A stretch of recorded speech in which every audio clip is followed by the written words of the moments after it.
This is an opportunity for all of you to participate in providing the mayor and his staff and his administration with ideas and your thoughts about what issues you're concerned with.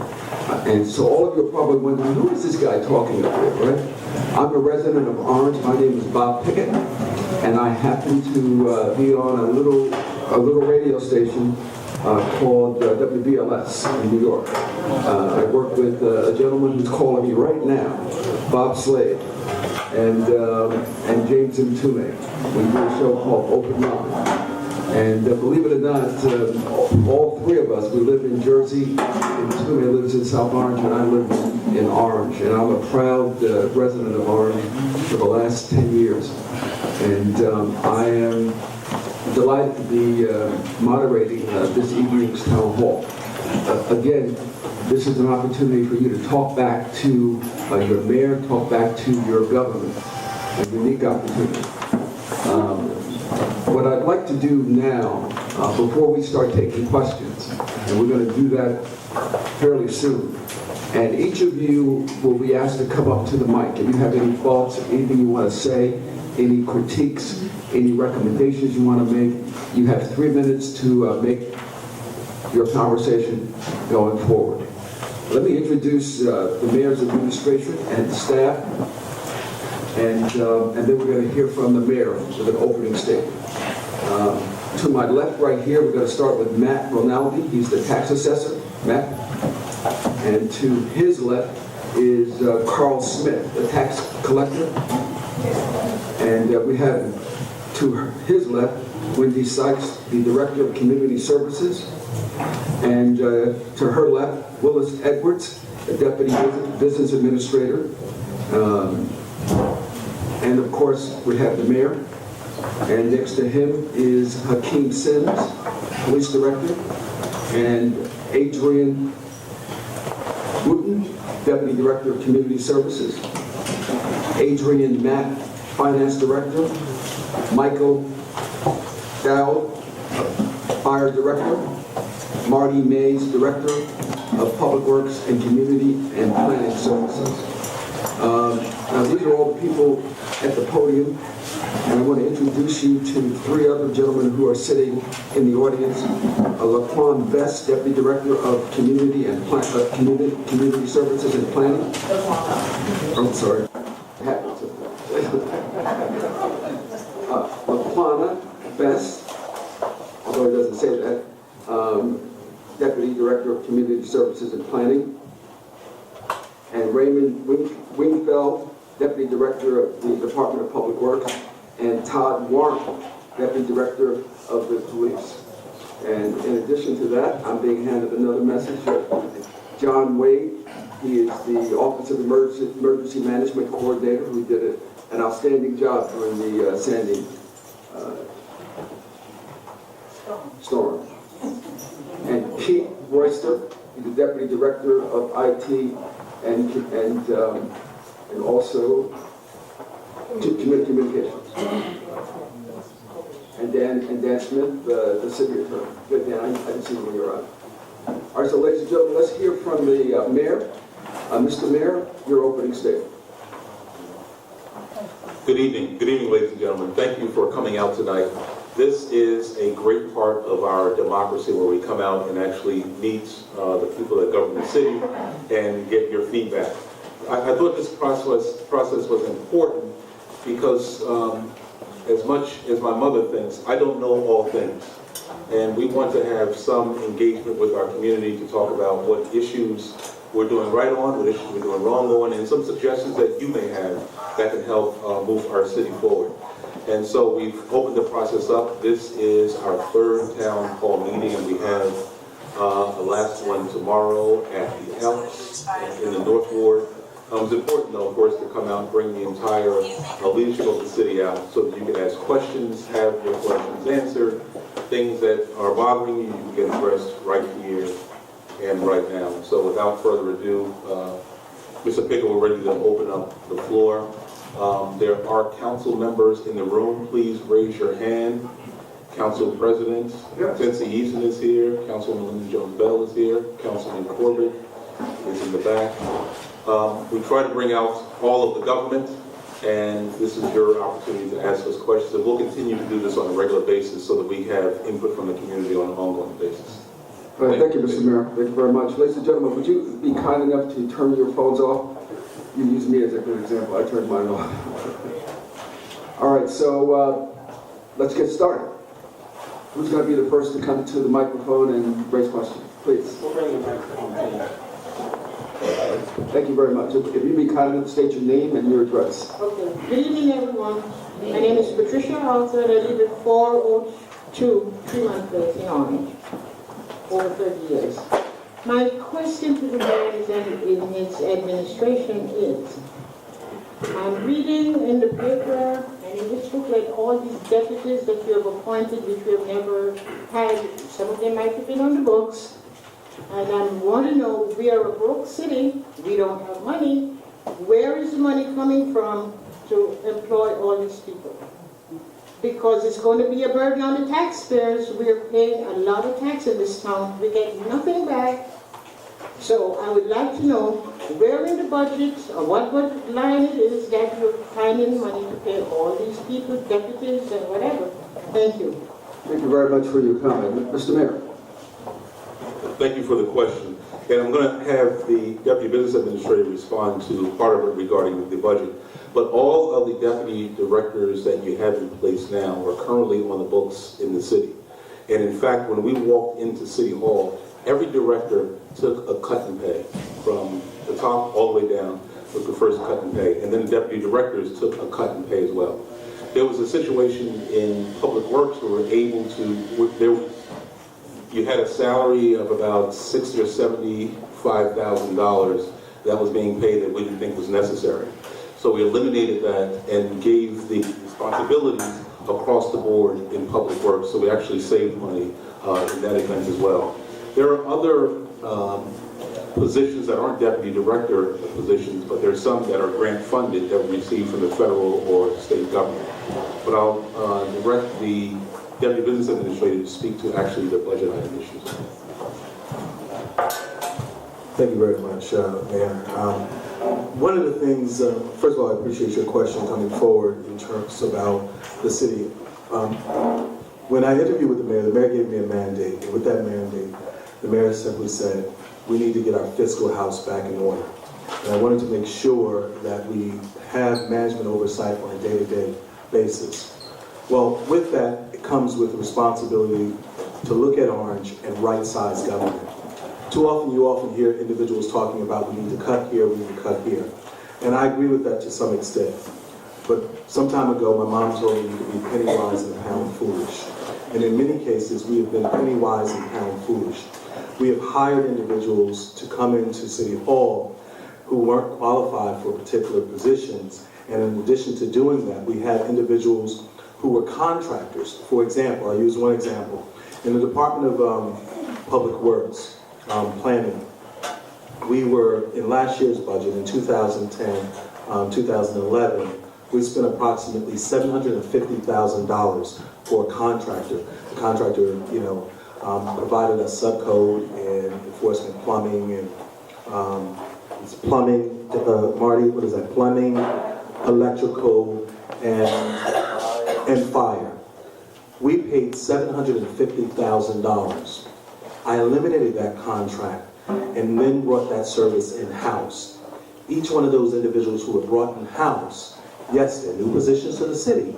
However, they're $18,500 a year. That, if you add up just on the cost for that, it's roughly about $60,000. Right there, we're talking about an excess savings of over $500,000 to $600,000 because we didn't plan properly for that. Another example, in the Department of Engineering, we were paying a person approximately $104,000 a year to provide engineering services. A municipality of our size, much like they have in Plainfield, and much like they have in other places where they have approximately 30,000 people, it's a contracted service. We're not building that much. We don't need to have that expense. So you're talking about $104,000 plus benefits. Now we're paying a contractor $45,000. In some cases, it makes sense. In other cases, it doesn't make sense. But and I'll just kind of go on with another one, because that's been the mantra, what we've done in the effort to save money. Think of 400 people. There's approximately 300 plus people who are employed by the city of Orange. We have one person that does the payroll. Things happen. As a result of that, the first thing I was ordered to do was to start an audit. Found out the city appropriated almost $1 million, more than it was supposed to be. So we're trying to get that money back. Again, we were penny wise and pound foolish. What did we do in addition to that? In another example, we eliminated our HR person. So for the city, in essence, the business administrator also serves as HR. No other municipality has that. Let's talk about the water department. Let's talk about the parking. Parking, for example, the city of Orange takes in approximately $78,000 to $79,000 a year in fees and parking. South Orange has approximately 10,000 to 12,000 people less and taking approximately $2 million. There's something wrong with that. So it's not a matter about whether or not we're leaner. The question is whether or not we're wiser. And in order for us to be in a better position, we are able, and because of this market is soft, to get highly talented people at very, very reasonable rates. And that's what's been the mandate going forward. So I don't really want folks to kind of look so much as the number of individuals, but the cost savings and the benefit to residents. We are paying a lot of taxes here in Orange. And as a result of that, people deserve to get better service. Thank you very much. Who will step up and make another question? Let's get the microphone over to you. Thank you, Chris. George Blake, 176 Central Place. Anybody doesn't know, it's just on Central Avenue. We're concerned about the traffic flow and the speed coming from the new complex. Anybody's familiar with it? The complex is on the corner of Perot and Stent. And you turn around the corner and speed up coming towards Central Avenue just to beat the light on Hickory Street. I mean speed. I'm not talking about, it's almost like a downhill. We got a lot of kids. We're lucky that we haven't had anybody for the longest time. And then also, you've got Wilson Place. Wilson Place cuts into Central Place. Wilson Place cuts into Central Place, which is one way. I don't know all the details. Anybody who knows about somebody up here knows about it. So this is the problem we run into. I mean, it's a speed way. And we'd like to have somebody, some survey or some sort to maybe help us out. I don't know how you do it, but speed bumps or what. But this would really help us a great deal. I mean, it is dangerous. Thank you. Thank you, Mr. Blake. That's the first I'm hearing about that speed problem there, but thank you for that information. We'll definitely have our traffic men go out, do a survey. The speed humps or speed bumps might be the solution, combined with police officer enforcement. So that will be something we'll look at as soon as tomorrow. All right, well, thank you very much, Mr. Sims. Next person, will you be kind enough to step up and tell us your name and your address, please? Hi, good evening, everyone. My name is Donna Bonneau. I'm a new resident to Orange. I listen to you every Sunday religiously. So Thank you very much. thank you, Mr. Mayor, for having this. This is great. This is democracy live. This is how it's supposed to be done. I did a little research prior to coming to the meeting and looked on your website and thought it was marvelous. It offers every bit of information financially in terms of services with the city, and I think you deserve a round of applause for that, because that's important. I don't have a question per se, but just to piggyback on what the Deputy BA said, efficiency, economy, and effectiveness are really important in government in terms of limited resources. And to the extent that your office can perform more audits, and switch services between contracting and employer, looking at benefits, perhaps shared services, MOUs with surrounding towns to reduce costs may help save us all some money. Thank you. Thank you for your comment. Any reaction, Mr. Mayor? Just, we have been working very hard at the technology front, and I am by no means a techie, so if I look at the screen, I don't know what I'm looking at. But we do want to take the next step in, we have computer interface where you're able to pay your water bill online, you're able to pay your other bills online, you get other information, interact online, library services and so forth. So this is the first step, but there is going to be a next phase because we really have to get into technology. It can just service people so completely. We haven't scratched the surface on that yet. But you bring up another issue, and I think it's something that's very important to us fiscally, and that's the issue of shared services and things that we've done to try to take a burden off taxpayers, share with other towns, things we do in departmentally as well. I'd like to be able to speak to that, at least what we're doing with respect to the library and what we do. And the police director would like to speak to what we're doing with law enforcement and border patrols in that area as well. All right, thank you, Mr. Mayor. I just want to kind of go back. We talked about departments. We have plans to present to City Council in talks of a modified organizational structure. In that modified organizational structure, you have to change. You need to change to the times that addresses the issues of today. In our municipality, we sort of combine services, like the Department of Community Services was totally inclusive. You had one person that was responsible for parks and recreation and senior services, and then they were responsible for our health department, our baby clinic, and our animal control, vital statistics. All of that was bundled under one umbrella. You go to other municipalities, there's a Department of Health and Human Services.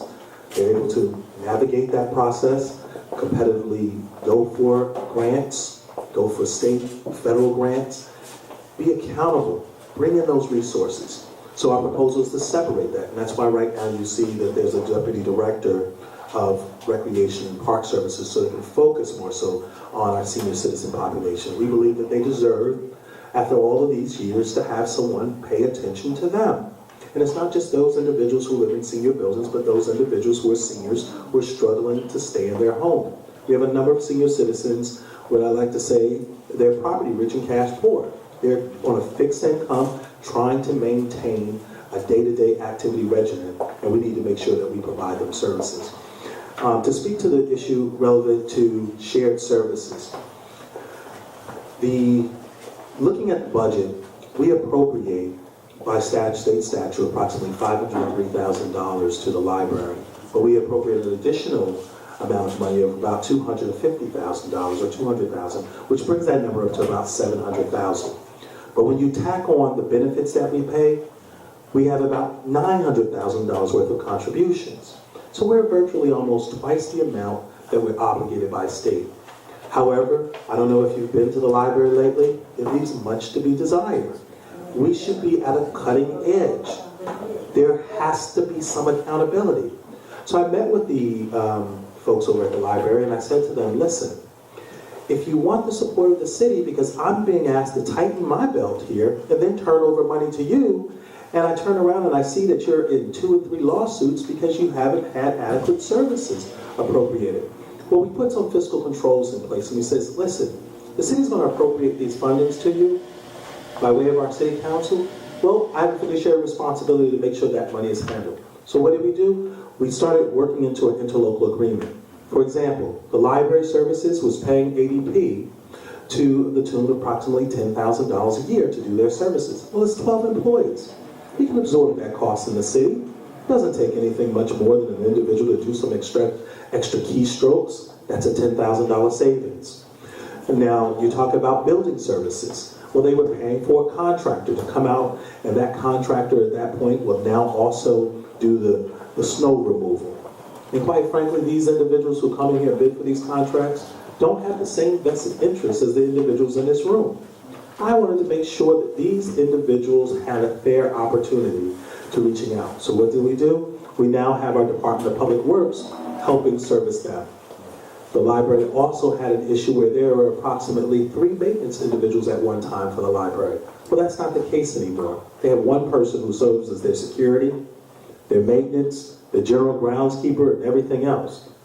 Well, if we're going to be serious about the education of our youth, We have to appropriate funding in those places to make sure that we're putting things in preventive measures to stop just locking up our young people.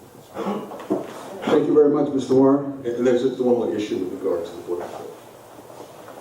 In the same vein of shared services, we want to share the service of the people. And in doing so, we've solicited assistance from outside agencies, our neighboring cities, East Orange, West Orange, and the Sheriff's Department. Obviously, right here in this area, we have East Orange right next door, so I've already spoken to some officers in East Orange Police Department to help combat the crime that we have on this end of town. We've already worked with West Orange, and it's been a pilot program following an incident they were having. It was successful. The Sheriff's Department, they have several units that have assisted us. They're Warrant Squad, they're Bureau of Narcotics. So we are mending fractured relationships that were not existing in the previous relationship. We had no friendships with some of the other police departments. Well, we have them now. I've made contacts with numerous police departments, especially our neighboring police departments, and we will be working together. Thank you very much, Mr. Sims. Next question? Thank you, ma'am, very much. Will you be kind enough to tell us your name and your address? Certainly. My name is Sharon Purcell. I live at 340 Thomas Boulevard in Norfolk. I don't know, this issue may not be great to anyone else, but I was noticing that they did a lot in our Main Street to like fix the street and sidewalks and try to make it look nice. But right here on Day Street, right where City Hall is, I find that there are several sidewalk issues. That the sidewalk, the cement is all broken up and it's terrible. I left here in 2006 and I came back in 2010. The sidewalks are still terrible. The only reason why I have an issue with it is because I fell a couple of times, you know, with the shopping cart. A friend of mine, her mother is now in a wheelchair. And just pushing her wheelchair down, you got to go into the street to go around that part where the sidewalk is just all torn up, just to get down the street. And if the bus is coming, you have to wait. You know what I mean? Do they have anything going on with just cleaning up Day Street and having some of the people do something in front of their houses to make the street at least look a little decent? Good question. Mr. Mayor? Thank you. Thank you for that question. It comes on the heels of us preparing to try to prepare a bond ordinance which would allow us to finance the repairs of various streets and sidewalks. I don't know if Day Street, I'll ask the Deputy Director of Public Works to speak to that, whether or not that street, our Director of Finance is preparing a document that will allow us to go out and get the appropriate funds to do it. He's meeting with council people so that we can have this kind of funding. I actually want him to speak to that just so he knows what the process is going to be. Because we need to start to do things like that when we have accessibility. We're working with Councilwoman Linda Jones-Bell in terms of having more access to the park for seniors that are right on Oakwood Avenue. She spearheaded it, had the engineers out and putting the plans together to have that kind of project done. And we need to have those kind of things across the city so everyone can enjoy what we're doing. So I'd like Adrian Mack to speak to the bond issue. One of the areas where it's broken up is right there by the park, where you have kids, you know, children like running in and out. They could really seriously. This is all we see. Good evening, Deputy Director Raymond Winslow, Public Works. Actually, what we... Excuse me. We met on that today. Could you let Director Mays answer that, please? Not a problem at all. Thank you. We met on that today. Marty Mays, good evening, everybody. Actually, today, we did take a look at all the streets and all the sidewalks. Last year, all of the streets and all of the sidewalks received a ranking. So we have a ranking of what's in poor condition, what's in fair condition, and what is in good shape. So we're going to take a look at that. The mayor mentioned about the bond issue. So we are going to attack the worst streets and the worst sidewalks in the city. And that's how that's going to play out. And Mr. Matt, if you want to talk more about the financing of that, I'll pass it to you. Marty, before we get to Mr. Matt, Raymond, do you have anything you would like to add to that? Yes. Appreciate it. Not only are we working with each ward's council people to identify their worst streets in their ward. Thank you. Thank you very much. Mr. Matt. Yes, my name is Adrian Matt, and I'm the Director of Finance.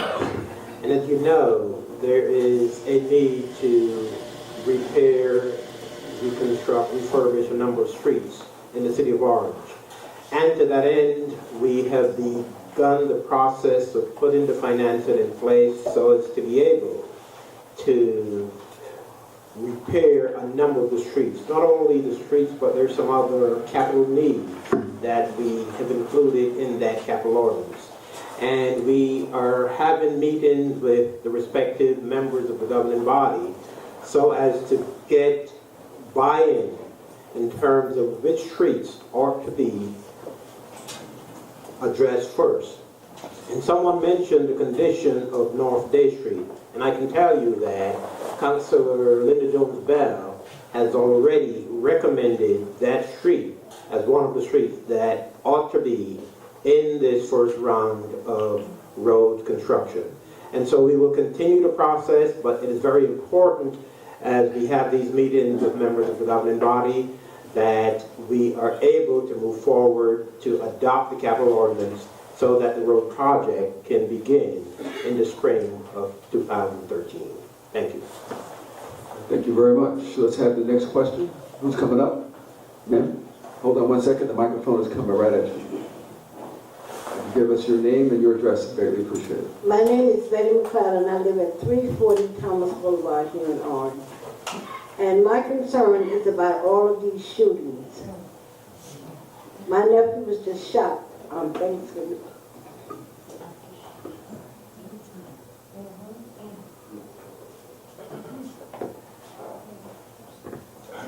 And I'd like to know, what can we do to stop this? It's getting worse and worse every day. All right. I think the appropriate person is the Police Director, Sims. Thank you, Mr. Clem.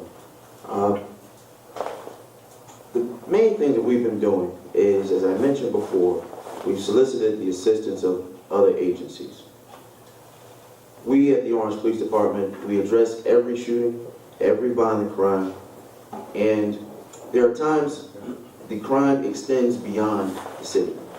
And for us to have a concrete case, this ongoing trend of violence that all of us have seen is pretty old. It's some of the same people, and they're having their own little feud. We've addressed it. We have operations in place right now, and we're looking to make arrests on much of the violent offenders in the very near future. Your question, what can we do other than the police department? You as citizens, I have to ask you that when you see things, please call the police department. Your calls, and I've had the complaints in the past that some things appear to be shared where they're not anonymous or the people's names get out. Under this administration, that will not be the case. And if it did happen, we would deal with it very strictly. We need you to call. If you see things, if you have a family member, if you have a family member that has seen something, speak to them. Let them know to call us.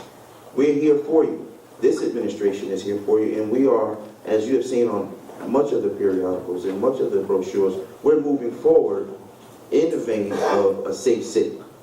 I'm from this city. I went to Orange High School. I've walked these same streets, and we hadn't seen this before. Well, I and the mayor and the rest of this administration have a plan to change that, and we're moving forward to do just that. Let me ask you a question, ma'am, as a follow-up, just to get some clarity. I sense underneath your question and your emotion here that something was missing. What was missing? What would you have liked to have seen the city do or the police do in the case of your son? Well, they got all these cameras around. I don't think the cameras are helping. There should be something else better that can be done. I'm sitting in my car and here comes somebody around the corner and they start shooting.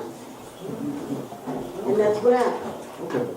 All right. Well, I think Director Sims has really sort of laid out how he intends to respond. And I'm sure that if you have any issues, you can go to him and he will hear you out and listen to you very carefully. Well, Ms. Bigger, I will speak to, she mentioned cameras. About a year and a half ago, we received a grant for cameras and technology.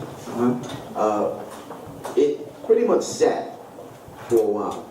When we came in July, that was one of the things that we went right to. And the vendor has been chosen. The payments will begin for the equipment, and we will have cameras going up within the city. And that is just the first phase.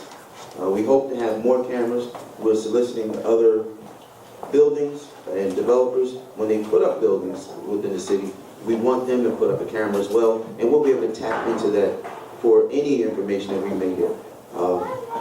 And again, I'll say that we have task forces out there. We have, I've already made contact with federal agencies where I can have an officer at their agency, which would bring more people, more law enforcement personnel to this city. We already have an officer at the Essex County Prosecutor's Office assisting with all homicides, but he's specifically for the orange violent crimes. So we have people in place now to address all of our situations. This is moving forward and ongoing, so this is not going to stop. Bob, I just want to ask Director Sims a question. As we are trying to empower and organize people, is there any value in helping people to create block associations, watch groups? Yes, we have a community service division, which some of you here knew about. You had Don Wachter some 20 years ago. He spearheaded that endeavor. Well, over the past few years, we did not have the community service division. It was disbanded. Well, we've since brought it back. The community service division is made up of 4 officers, one of which, 2 actually, who have come up through the ranks and have gone to community service schools, and they're educated in everything that you would need on how to secure yourself in your home or even when you're on the street. The community service division also helps you plan and put together crime watch groups. And as I mentioned earlier, we need you to speak up and say things. A crime watch group is one of the best places to do it, where you can share with one another, share with your neighbors, communicate with your neighbors, and then communicate with us what you see or what you feel needs to be done. Also with that, which will help, we have instituted a PAL program. And as the gentleman mentioned earlier, it doesn't always have to be arresting people. We have to start other areas as well to battle some of these crimes. And that is with the children. The Deputy Director, Todd Warren, is heading that project. And if I could, please, I'd like him to speak to it so you'll understand. We're dealing with the criminal aspect and we're dealing with an enrichment aspect when it comes to our youth. Thank you very much, Mr. Sims. Mr. Warren? Good evening. One thing that we're doing at the Orange Police Department is conducting a citywide gang assessment. We want to know what gangs exist in the city, their hierarchy, and once we learn that, then we can strategize as to how to get them out of the city. Number 2, we're partnering with nonprofit organizations, SOS, Saving Ourselves. That's a collection of inactive gang members, older guys who actually brought the gang culture to this area. They realize the error of their ways. They now want to rectify some of the problems that they caused. They're going to work with the PAL program. It's not just going to be about sports, athletics. We're going to have cultural programs, social programs, academic programs, and we're going to deal with nurturing the entire youth, the entire person. I ran the Essex County Juvenile Detention Center for 3 years, and I know the effects of gang activity. So what we're going to do is establish relationships with kids in the city and the community. We're going to work with the schools, with the churches, with nonprofit organizations, and we understand that our success is based upon our unified action according to a well-thought-out plan. So we need volunteers, we establish an executive board, and we need people to come out and share their gifts so that we can develop our young people. Thank you very much, Mr. Warren. We have a very special guest in the audience. She's Council President Tinsy Eason, who would like to make a statement. Ms. Eason? First, let me apologize to the citizens This is your night. And I'm the council, y'all hear me all the time. So I apologize for interrupting you, but because that is my ward. Council President, would you be kind enough to stand up? They can't see your pretty face. And it borders on Linda Jones Bell's ward, and this lady was just in tears. What I want to know is, because when they get shot, they fall on my street, Cleveland, or on the corner. The ambulance was always there. We've had shootings one night, the next weekend, one night, the next night, in that ward at Three Corner Deli. My question to the administration is, pre this administration, I was able to negotiate a task force that worked the Three Corner Deli area. And former Mayor Hawkins always gave me the funding to do that. I want to know why we have not done that for Three Corner Deli. I've talked to the merchants about closing an hour early. I asked them to give me 2 hours, but then I would used to say, give me 1 hour. I need you out of here by 9 o'clock. Once everything closes, there's no reason for anybody to be in that area, and the cops can stop whoever's there. Now they're moved around the corner on High and Washington. So my question to the administrator, and I know all of the programs you guys are talking about and all the things you have planned, we need relief right now. So we need to figure out how we can put a task force there to combat the crime. And I just talked to Benny from the health department. We need to close down 300 North Day. We need to condemn it, close it, and get rid of all of that crime. So being that it was brought up tonight, I know she feels the pain, I feel the pain, because I walk down there when the guys are getting shot and they're laying out on the ground. So I'm saying we need to address, and we were going to address it tomorrow night, but we need to address that issue right now, today, not next week, not next year, not all your long-range plans. We need to address it now. We did do, we went out and we marched one Saturday, just to make them aware that we're trying to stop the violence. So I'm asking the administration, how soon can we get a task force for just that area? Because the camera's been cut over since January of this year. They aren't there yet. So we need some immediate relief. Thank you. Right, thank you very much, Council President. Mr. Mayor?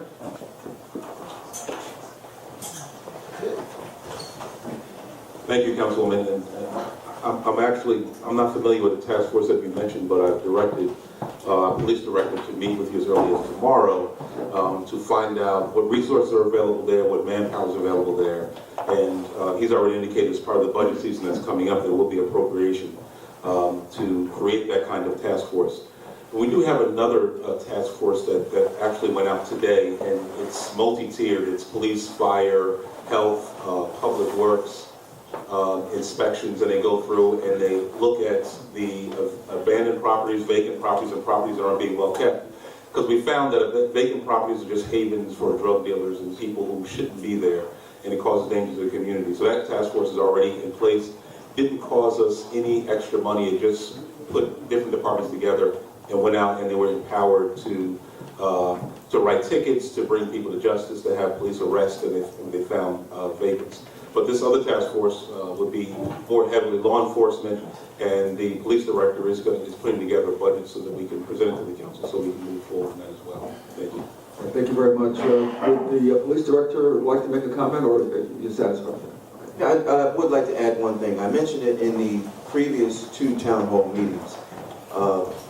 Something that we did some years ago that we're reinstituting, and that's the parking walks. That's a directed patrol where we give the officers specific locations that are of great concern to us. They'll go there to those locations and they'll park right in the area.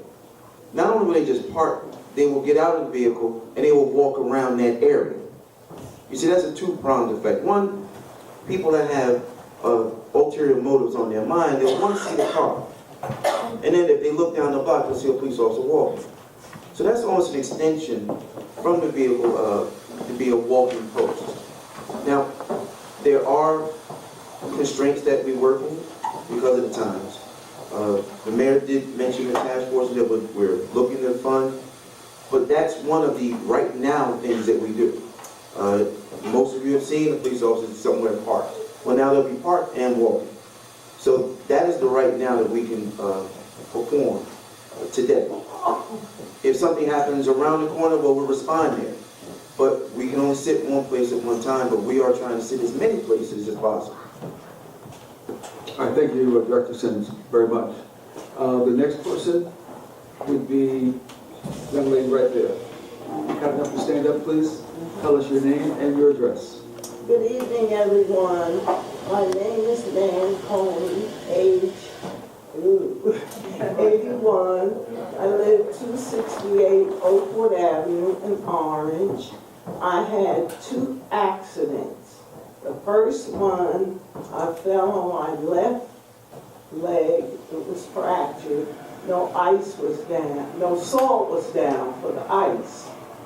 And the second one, I went to empty the garbage in the building, and the chain If you hold the mic up to you. The chain broke and hit me down my right side. I had knee replacement.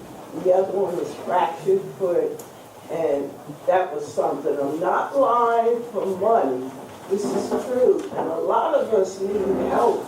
And a lot of us are afraid to say anything. And it's really sad when we have no place to go to get help. And I hope something will be done about it. It could happen to someone else. Thank you. Well, if I may, Mr. Mayor, maybe Ms. Sykes, Chief Director of Community Services, maybe she would like to respond to your inquiry.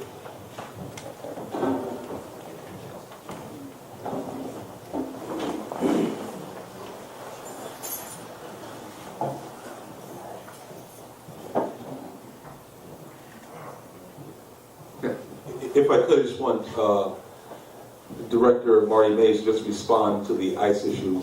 I know we have a snow plane coming up, and if there's issue into the winter with ice, I just want to address that issue. And then I'll have Wendy Sykes address the issue from the health perspective, and Adrian Wu from Services for Seniors to address as well.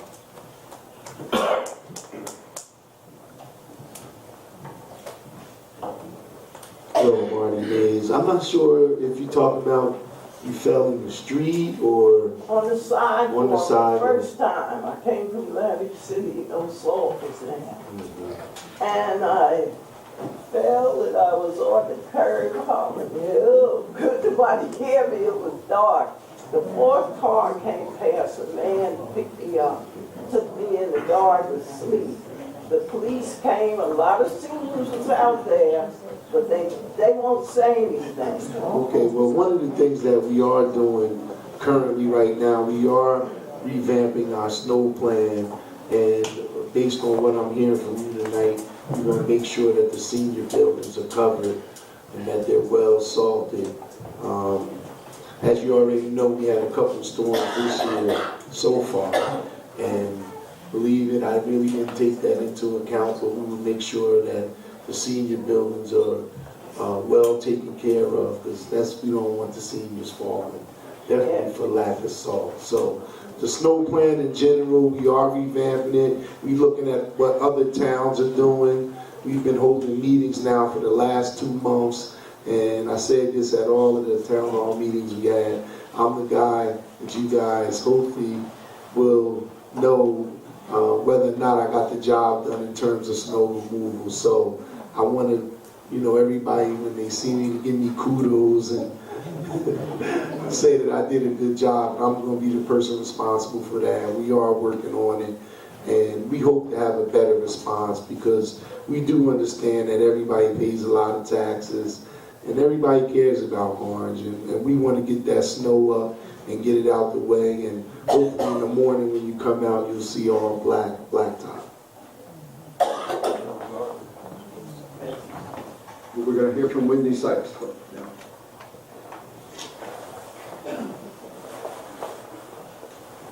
Good evening, my name is Wendy Sykes. I'm the Director of Community Services, and I'm over at the health clinic. So I want to comment just with regards to senior health. you're at 268 Oakwood Avenue? Yes. Okay, so at 400 Oakwood Avenue, what we've done, we've collaborated with doctors from North Bethesda Hospital to have them come out. We have a senior access site where you can access a physician at that building. You don't have to live there. The manager is nice enough to allow other seniors from 300 Oakwood Avenue and the surrounding area to come in during those hours that the doctor is there, and so it makes it easier for you to get to a physician and also receive follow-up care for whatever your treatment needs are. If you contact my office, and I will give you my card. If you contact my office, I can let you know what those days, hours are. Okay? Yes. Well, thank you for your question. And let's go to this young lady right here. My name is Alice Lang. I live at 400 Oakwood Avenue, and my heart goes out to you, ma'am, because I had a grandson that was recently shot 3 times and survived. And it hurts, especially when it's our black man. And Reverend Warren, it's good to see you here. He knows my grandson from Central High School in New York, so I know my family has been very active. 35 years in United. And I moved to Oakwood Avenue for health reasons, and the fact that I'm across from the park, the beautiful park between Irene and Sandy. We probably lost about 2 dozen trees, but it's still there. My problem is I'm a breast cancer survivor, and I am cancer-free, but the treatment damaged my brain to a degree. So I moved out of the building into a senior building so that I wouldn't be exposed to drugs. I'm highly sensitive to that. You know, not against legalized marijuana. I just happen to be allergic to it, so if it's in the air.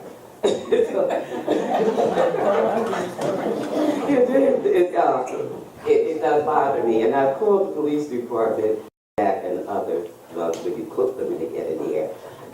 There's nothing they can do about it. And you don't have a dog. I wish you could get a dog so that you could come and do a sniff, because there are times when I'm standing outside at 3 and 4 o'clock in the morning.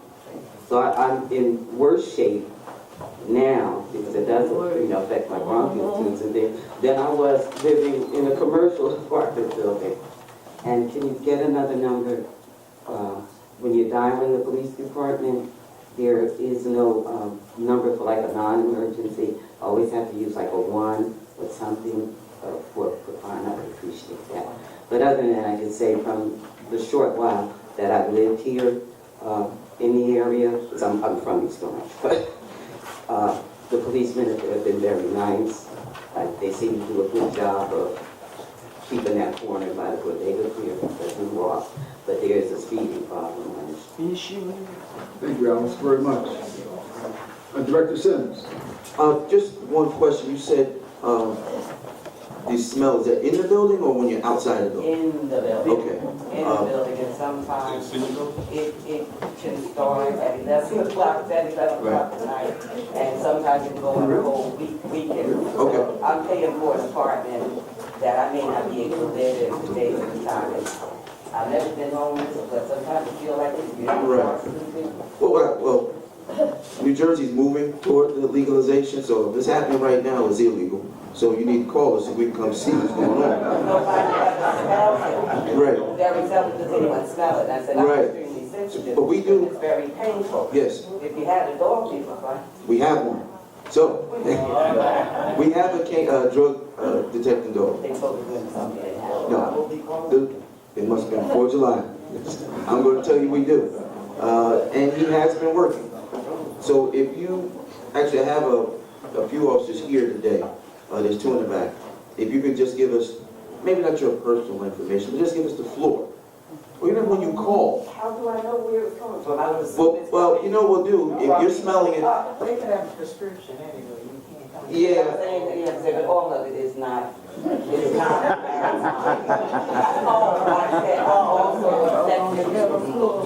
But if you contact us, contact us, and then we'll follow it from there. We'll have someone investigate further whenever you smell it. There might be somebody right next to you.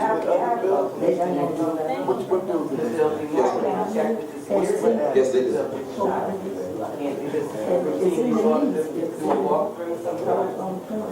We could, yes.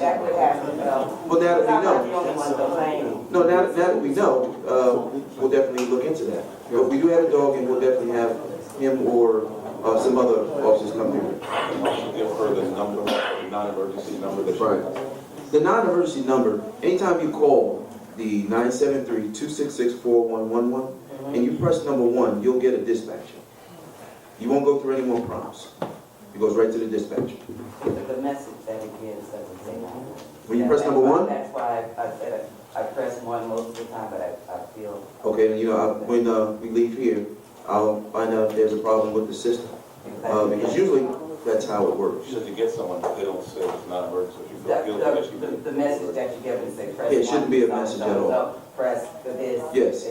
I'll speak to you as soon as we're done, and then we'll try to work something. Operator, I told him, she just found operator, right to your people. It should, yeah, yes. Just found operator, send it over all that stuff? Just put 0. Start talking? Right. Put 0. But I'll speak to you anyway about the rest of your concerns. Thank you, Ellis, very much. Who's the next person? Sir, if you'd be kind enough to tell us your name and your address, be greatly Good appreciated. evening, all. My name is Daniel Frank. I live on 407 Highland Avenue in Orange. I bought this house 34 years ago. My concern to the mayor on the board is when are we going to get a release in taxes? When I was told that Mr. Mayor now is running, I was so happy. I even helped to sort of help him get where he is today, hoping that when he gets there, something will happen. I'd like you to know, before he was elected, I was paying almost $14,000 a year in taxes.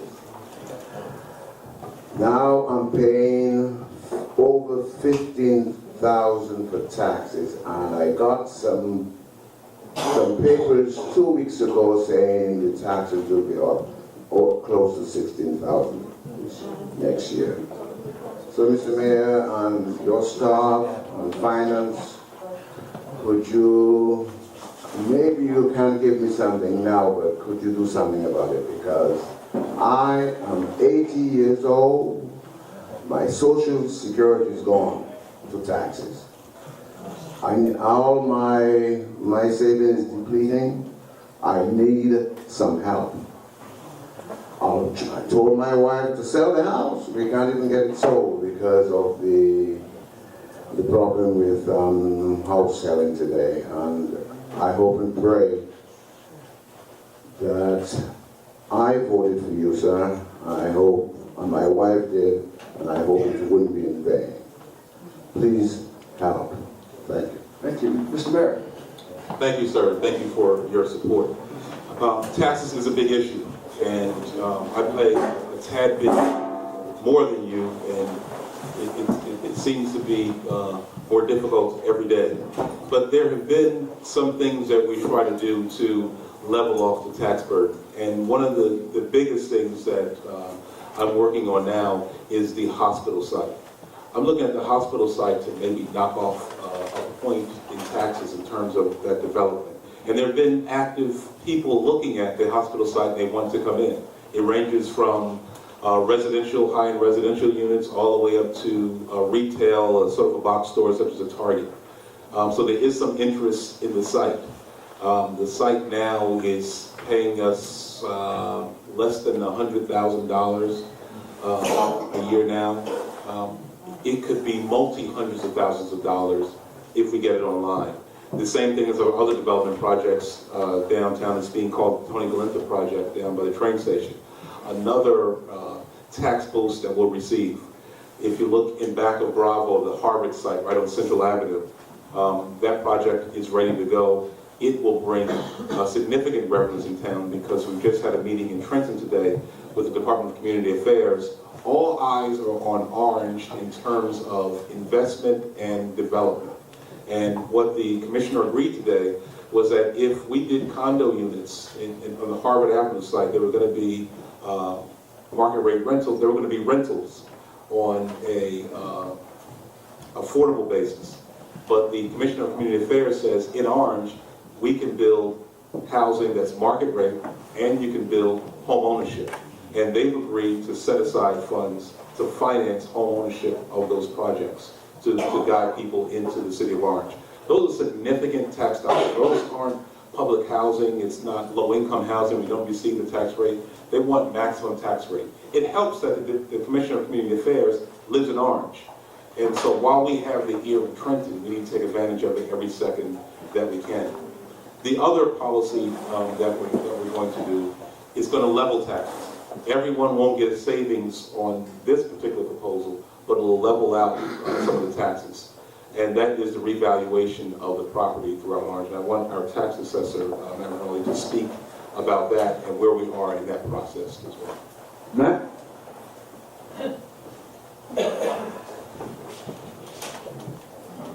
Yeah, reference to the revaluation.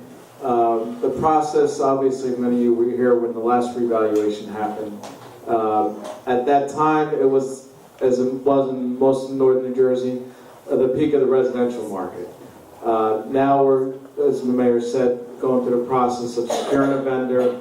We're also in discussions with the council to get the thing moving forward. But the main thing is to fairly and equitably distribute the burden around. And that's what needs to be done at this time. I know there's a lot of people that have taken tax appeals in the past that maybe have gotten the relief, while others that maybe weren't capable of it or afraid to do it that didn't. So this is just to even a level playing field. And like the mayor said, there will be some people that maybe were paying less will be coming up, and others that were paying too much will come down. But the process is going on right now to secure the vendor. When we do secure the vendor, it's going to be about a 9 to 10 month process, and to be on the books for a 2014 tax year. Thank you, Mr. Rinaldi. Yes, Mr. Mayor. If I could just make two more important points regarding taxes. One of the things that we came into office and found was that we had a long list of people who didn't pay taxes. The properties that were there just sitting there not collecting taxes. And we did the traditional auctioning off of liens. But there's another legal procedure I've used in other places that we've used here, where you can actually assign the liens that are delinquent to whoever would bid the highest. In this case, then we have two bidders, and we have about 23 or 24 properties currently where we're getting bids of up to $1.7 million in terms of assigning these liens. What an investor would do was take these liens, put the properties back on the tax roll, and get the full taxes. In the meantime, the city would get the shot in the arm of the $1 million+ that we should have gotten when these taxes were sitting, when these properties were sitting there. I'd also like the finance director to speak to the tax issue as well. And we should be mindful that the tax rate was set prior to us coming in office, but that's not an excuse. The rate is what it is. We have to make sure we collect the revenues to make sure we meet our burden. Mr. Matt? One of the things that I would like to say to Mr. Frank and the other seniors that are in the audience is that there's a program known as Senior Freeze, and I don't know if all of you are familiar with that.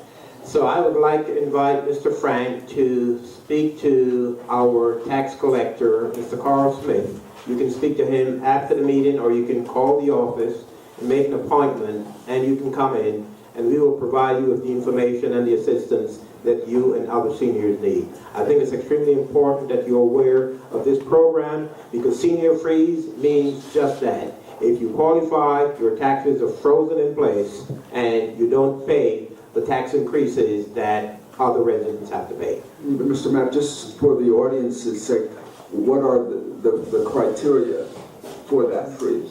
And that's one of the reasons I would like Mr. Franks to speak with the tax collector who has greater familiarity and who knows the rules of the road as far as that's concerned. So it's important that a one-on-one discussion occurred. But I just wanted to make sure that seniors were aware of that program. All right, let me hand Mr. Smith the mic, and maybe he can elaborate a little bit more. Yes, I wanted to just speak on two programs that are available, but let's start with the Senior Freeze program first. Unfortunately, the deadline for this year, for 2012, is over. The deadline was actually extended all the way to October 17th. The roster criteria itself. They extended it to December 14th.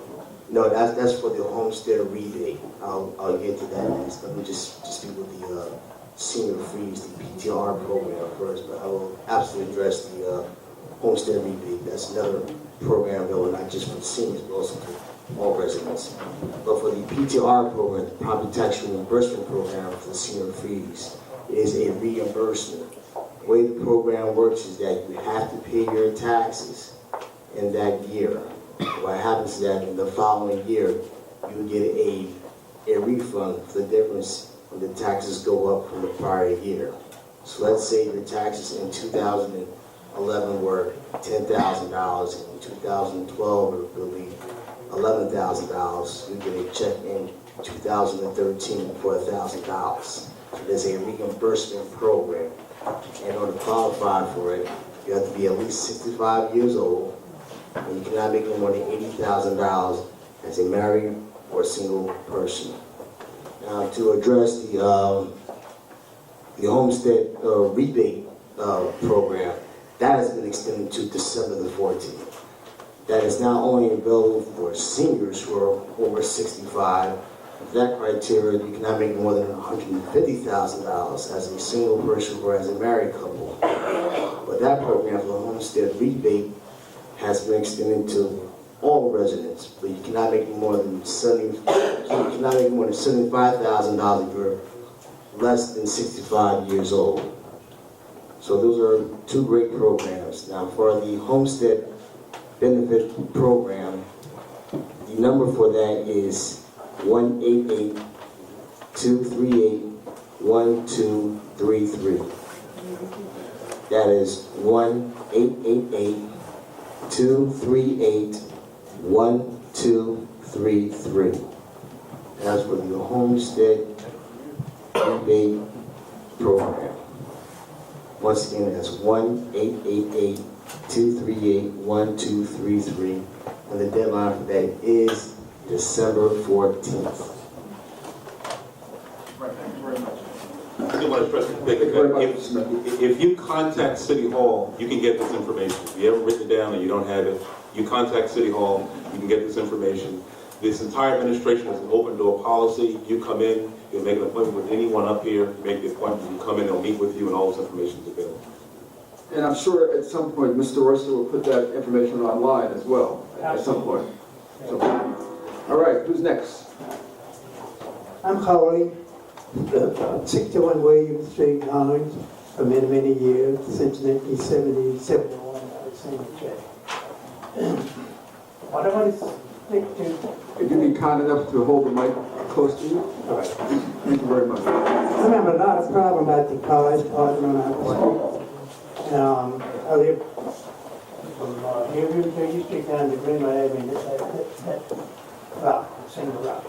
And I'm having a lot of problems with cars out of town, out of state, quite on out of the streets.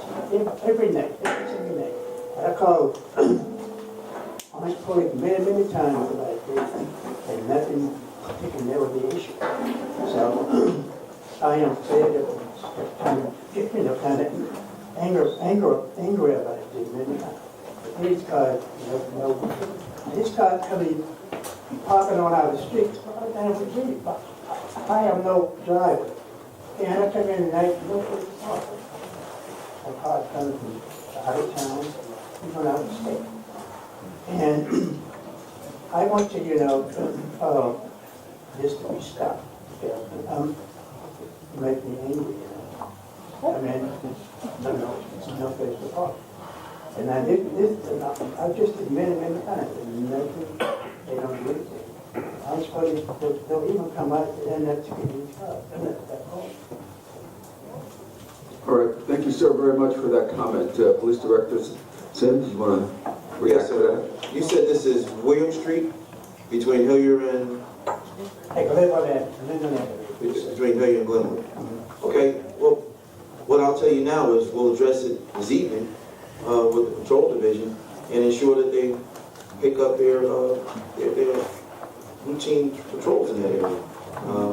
I'm glad you told me this. I didn't know about it, but we'll address it tonight. All I want to do is, now, a few years back, they had everybody to come down and sign, give a little detail on the windshield. The permit? Right. Yes, sir. Permit, right. Yes, sir. Mm-hmm. And since they done it, they do not ticket these cars. We'll address it tonight. Thank you. Thank you very much, sir. And who's next?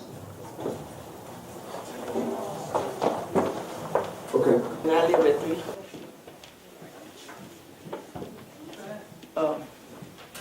I live at 300 Oak. Very good, thank you very much, I apologize. I live at 300 Oakwood Avenue in Orange. I live in the senior citizen building. And my question is, as I heard the lady said that live in 400, we do have a lot of traffic on Oakwood Avenue. They come through here in the morning like they're on 280. I know they stuck in Center Street with the bumps. They don't want to go Harrison because they got to stop at that stoplight. And they're trying to get to 280. But we have seniors here, then we have a park across the street. And I know y'all put a speed monitor out there, but it's facing Central Avenue. When it comes in from Central Avenue, it's not speeding. Our traffic is coming from Holland Avenue. When it get to 300, it's going 75 miles an hour. You better believe it. And it's, I hate for somebody to get killed or some kid get run over in the summertime because of these people coming through here speeding. They disregard the park, they disregard that area, this area whatsoever. What can we do about it? Thank you. Thank you very much. I actually witnessed some of the observations that you've made because we've been working with Councilwoman Linda Jones-Bell to try to address the traffic in the area. I just want the Deputy Business Administrator to speak to the coordinated effort that's going on, the study that's going on, to look at not just the speed bumps, the rumble strips, the street bumps, speed bumps, and some of the signage along the way. We just noticed in our walk with the engineer that there was not adequate signage as well. So she's brought up these issues. And this all grew out of her fight to try to get decent access into the parks. We started looking at the broader picture. I just want the business administrator to speak to that. Thank you, Mayor. Just want to kind of talk about the efforts that Councilwoman Jones-Bell has been working with. We've sort of assembled a task force. We did have the engineers out there. We have the police department out there. There's a needs assessment that is currently being done right now. We had the director, Marty Mays, out there. We had a number of people out there. So we're putting some plans in. And some of the proposed plans that we have right now is putting some of the speed bumps along there to slow down that traffic. One, by having more rotations, and the police departments have more rotations in terms of catching people who go through there so that they know that's a sign that you don't need to go flying through that area. But we believe that having some of the ridges there and having some of the painted signs as a crosswork there, that it will begin to slow that traffic down. And if we take a hard stand on that, because it won't be long if we don't take this stand, that somebody will seriously get hurt. So we want to make sure that we're aggressively doing that. And when I tell you, your councilwoman has been on us to make sure we do it. We have had a number of meetings. We have talked to engineers, and we've been pushing this. We've made appropriations in the budget to make sure that this gets done. And when we talked about the bond ordinance, that was one of the first things that we put on in terms of making sure that the funding is available so that we can have the repairs necessary for that area. Thank you very much. Thank you. All right, who's next, ladies and gentlemen? Let's keep this going. This is a good dialogue, good conversation. Good evening, my name is Pat Hampton. I'm from 300 Oakwood Avenue. young safety person in the area for 17 years. I'd like to thank Hakeem Sims, Director. He does a wonderful job with Captain Bogier. He's helped me out here with traffic. And Tennessee Easton Councilwoman's son, he happened to catch a speeder out here going through a light today when he brought us down this evening. And Director, you've done a good job with your officers. Mayor, I have to commend you for what you've done. You said what you were going to do, and you've done it. You were in our building, you raised the roof. And your people, I have to thank them, because we were in a dangerous situation with the elevator, and we were all afraid. So you guys really helped me out today a lot. Now, getting back to the speed bumps and everything, I'm working on that with Councilwoman Bell, and she's been marvelous. And if we get our bumps going out there, I have to give her kudos. She's my girl. Thank you.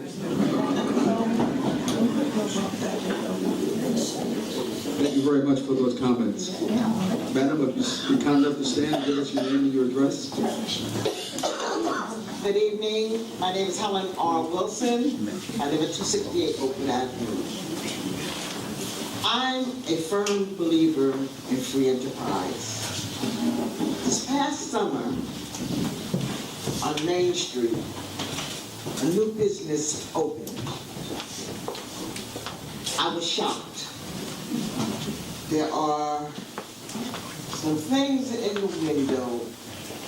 I'm 75 years old, so I have modern day things that these kids do, but what I saw was drug paraphernalia. That's what I would call it. It's big pipes with some things that you, I don't know what to do with them, but whatever. I don't feel as though we need this type of business in Orange. I can assure you, and a few days later, I had my son take me around Livingston, Bloomfield Avenue, Bloomfield. You don't see that. Now, I realize that when you open a business, you're supposed to apply to the consumer, what I don't know what it is in the city of Orange. But who would give somebody permit to sell something like that in a city where we have enough drug problem already? We don't need that. And I feel as though somebody, whatever board issues the license to sell things, this does not need to be sold. I mean, I'm a grandmother of 10, a great-grandmother of 3. I just hope the towns that my children live in, they're not grandchildren, this is not accessible to them. I mean, you just go in the store and you buy it. And it's sitting in the window, an attraction. Now, I don't know what it's really used for, but to me, it would be a no. Thank you very much. Mr. Mayor. I don't know what they're used for either. What's happening in the building, in that store, I just don't want there to be a connection. So I'm going to direct our police department, though, to investigate and have Ms. Best, the Deputy Director in Planning, who's over the inspectors, to pull the file, find out what it is, go out and investigate. If it's improper, we have to pull it. It's simple as that. It's just something we cannot tolerate. I agree. Thank you very much. All right, who's next over here? Would you be kind enough, ma'am, to stand up and please tell us your name? Is it difficult to stand for you? You can sit. You can sit. Thank you, sir. My name is Gloria Stewart, longtime resident of Orange. First of all, I'm late. One reason is I walked here, and the parking situation is my parking situation too. So I left my car because when you move, you lose. So I walked here. The other thing is, and I just want to tap on a few things. I may have missed it by being late. The park, it's sort of looking really bad after Sandy, and it's been a while. So what I'm asking, I don't know if it's a county situation or it's something, I know it's our city because they're supposed to be after the county to do what their job should be, is to clean that park. Should not look like that. So that's one area. The other thing that I want to just tap into is this group administration has been on the job about 6 months, a little more? Less? Okay. And that's, I understand because you had a tendency to inherit certain things. And so my comment is food for thought is that with the council and the administration, I certainly hope that you work together and in a positive way for the benefit of our residents. You hear me every other week. I'm at the council stating my concerns and some things that I've witnessed that are not pleasant for me, and I hope that the other side of the administration hear my voice, because I'm going to keep saying this. I want to move on a little further as it relates to safety. And I'm hoping that this administration works closely with the schools.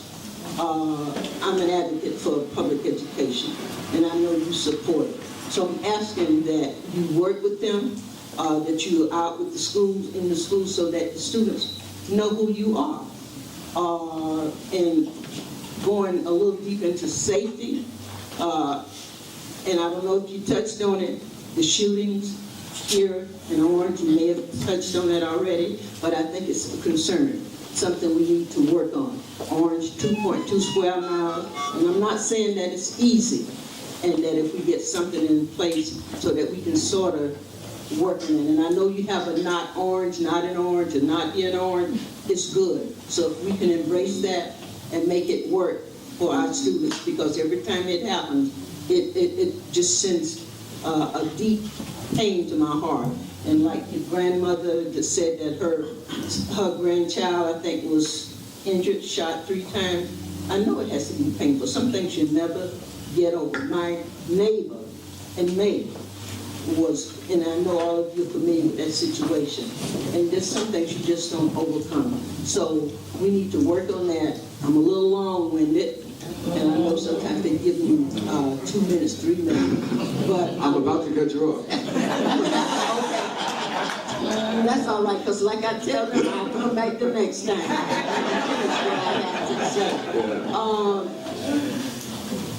The stores, I just want to touch base with that. Piggyback on what you were saying, we do need to control the type of stores we bring to Orange, because if you're doing all of this building, bringing people here, we want people to come to Orange to shop. You have a Dunkin' Donuts, that might be okay. You have a Radio Shack, but we need to stop all these wig places, all of these nail salons, all of the, you have enough. And I'm gonna give you my personal experience. The Mega Wigs, I went in, I bought one, took it back the next day. He didn't want to hear it. He told it was my problem. So he was right. It was my problem that I took it upon myself to go in this place to shop. So be cautious of who you bring to Orange. We don't need any more wig stores. We don't need any more nail salons, because you want people to come to Orange to shop. Okay, so let's do that someplace. I like the idea of a Target. And I'm going to stop before you say my time is up. Well, let me just say this before I turn it over to the mayor. You hit something very close to the mayor. His concern for kids and children is a high priority. And let him tell you about a very special program that he's developed and created for the kids in Orange. Thank you, Bob, and thank you, Ms. Stewart. And thank you, Ms. Stewart, for being a conscience to the city government, because you serve that capacity. And you raise a good point that the government has to work together with citizens, and we're going to do everything we can to make sure that happens. And one of the things I've learned in my short tenure, about 120 or 30 days or so, is that from the government side, from the administrative side, we have to do a lot better job of bringing council people in and allowing them to see, not just at a council meeting, but see what goes into policy and what goes into things that they're going to have to vote on. That communication has to be strengthened, and I think that'll benefit the town a lot more. In terms of the children, they're our future. We all are very well aware of that. But I found that if you look across other towns, other school districts, what you find is that their children achieve more, not because they're smarter, just because they have more exposure. And that's one of the key things that we have to start doing in the city of Orange. I've started the Mayor for a Day program, where we're going to have a high school student as early as January or February. They'll come in and actually be the mayor for that day. They'll go to every department, they'll draft a piece of legislation, they'll present it before the city council and before the public, and hopefully at some point they can get voted on. It'll be a law for our town, to be an ordinance or resolution for our town. It's that kind of exposure I think our children need. The Mayor's Circle of Excellence, where we'll have children to come out and be exposed to every profession. They'll go to Trenton, they'll go to Washington, D.C. Hopefully, President Obama will stick his head in and meet with them. But it's that kind of activity that we're going to have on an ongoing basis. You've heard about the PAL program that's already happening. In the police department, the Junior Police Academy, Junior Fire Academy. It's those kind of academic enrichment and cultural programs that I think are going to be best for our town. We do enough for athletics, and I love athletics, and I still play like I'm a 22-year-old basketball player. But we need other things that are going to guide us and help us get into professions and into college. As far as the parks are concerned, I really want the Deputy Business Administrator to speak to the work that he's working with Ms. Hampton on in terms of the parks. In every other town where the parks are nice, they have not just the county that controls the parks, but there's a governing body that's inside of the parks that helps to control it. And that's what we're trying to revive for Orange Park, so that when funding becomes available, grant dollars becomes available, and quite frankly, when county attention is available, they look to those places first. So I want him to speak to that issue as well. Well, Mayor, I think you kind of hit it. Mrs. Hampton, she's over there. If you don't know, raise your hand, because on one side of the aisle, we talk about the park on one end and we talk about the park on the other end. The county is well aware of the issues. However, they have sort of designated sort of priority of sort of handling that. And Ms. Hampton and I have been in communication with regards to that. But make no mistake about it, we're vigilantly after them to make sure they get that park straightened out. Not just clear up those trees that are laying on the ground, but some of those tree limbs that are up above. Because a lot of those tree limbs are dangling, and you can be walking through, and I walk through, and I've seen those limbs just fall. And that can be a serious hazard to someone. And one of the things that we did during Hurricane Sandy, a number of those trees that fell on Hurricane Sandy, a number of those trees that fell on Orange Road, we didn't wait for the county to come in. Public Works was out there on I think it was Alcott, where we had trees that fell on people's homes. We just went out there and cut them, because our feeling was put Orange residents first. We got out there, we cut, we removed those trees. We just made sure that our residents were okay. So in terms of the parks, we're on it. It's a county park, but we're asking folks to be involved, be engaged, demand that they give us the services that they would give if we were in Verona or somewhere else. And that's why we're staying on them constantly. Thank you. Thank you, Ms. Warren. All right, now.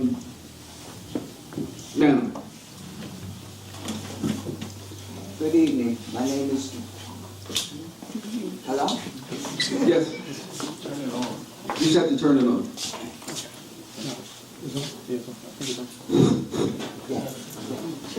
Good evening. My name is Regina Franklin. I'm a long-term resident of the city of Orange. I reside at 88 Wilson Place in Orange. And that place, as I've been listening, it's also become a freeway. The signage has been put up incorrectly to add insult to injury, because I've spoken with a number of people. On the night of the blackout, the last night, 5th of November, somebody ticketed me. An officer actually ticketed me in the blackout. And I was very offended by that and very upset. You know, at 4 o'clock in the morning, I'm sleeping in the cold, as many as might have been. You know, when they built this building across the street, it's beautiful, I love the complex, it's really nice, but you have the senior citizens building, you have the high school, elementary school, and they come down over the place now, since they extended it over for the residents of 105 and the residents of the family units, so they can get in and park, like that out of you know where, okay? And half of the people still are parking one way, parking to the left, as opposed to parking to the right. And again, with the situation with the residents from East Orange coming down and parking on Wilson Place, and then there's no place for the residents who reside on Wilson Place to park. You know, I was really very offended because they ticketed me at 4 o'clock in the morning when I'm sleeping. And there were 2 cars, and I see these cars all the time because I live there. I've been there for 3 years. Who were East Orange residents who didn't get a ticket, and they were in the opposite direction. And I was parked directly underneath the one-way sign. I said, okay. I've spoken to, as I said, a number of people, but this is a larger board, so I hope you guys address this situation. The stop sign coming out from 105 has a one-way sign strapped behind it instead of it being up on top of the stop sign. So it's silver with the black and white, and I think a lot of people come down the street and don't even see it because it like balances out. You know what I'm saying? It's like, oh, I don't see any signage, so let me just keep on coming. And they do. And that would be a good place for those speed bumps, because if a senior, God forbid, or someone from this elementary school gets hit because they're making a left-hand turn on the one-way street, you know, you're going to have a problem, because this has been brought up a number of times. And it's, to me, it's a very simple thing. You put a brand new complex here. What's the problem? What's the problem with getting the right signage up there? It used to be a big old no left turn sign on top of the stop sign, so that when you came to the corner, you knew stop and don't make a left-hand turn. There's nothing there. And people do it consistently, every day. Thank you very much. Maybe we can get Mr. Chris Mobley to respond to that. And Mr. Edwards, if you have a comment, you can chime in as well. Chris is the parking liaison, and he has responsibility for that. Mr. Mobley? Oh, if I might. Oh, I'm sorry, Mr. Mayor. I'm sorry, Mr. Speaker, if I might. I heard, I don't know if you guys heard it, but I heard Marty Mays, the head of Public Works, screaming that we'll be out there tomorrow to correct the sign. That part is done. He just didn't have a mic, but he's doing that. I'd also like the police director to speak to the study regarding the traffic. Oh, it's horrible, it's horrendous. Well, I do know, I've been over there and I've seen the sign. She isn't quite right. I've made reports about it. Between Oakwood Place and Central Place, I believe now it's 2-way, correct? No, one way. The They were ordinance was supposed to make passed that in 2-way. August. There was an ordinance passed in August. This August, I went to city clerk's office and got it, because I'm fighting the ticket because I was parked legally. Okay. Well, you know what you do with that. Well, I'll make sure I speak to you, or if you see one of the uniformed officers in the back, let them know your name. And if you have the summons number, absolutely, we'll address that. And I'll give you my card before I leave. You contact me, and we'll take care of that. But as far as the signage, Mr. Mays, I'm sure will go back out, and I'll have one of my traffic personnel go out there and look at it. Fantastic. Okay. Yes. Thank you very much. Mr. Mobley, do you have a comment? No, I think it was sufficient that Mr. Mays will go out there and take a look at it. Yeah, the mayor read his mind.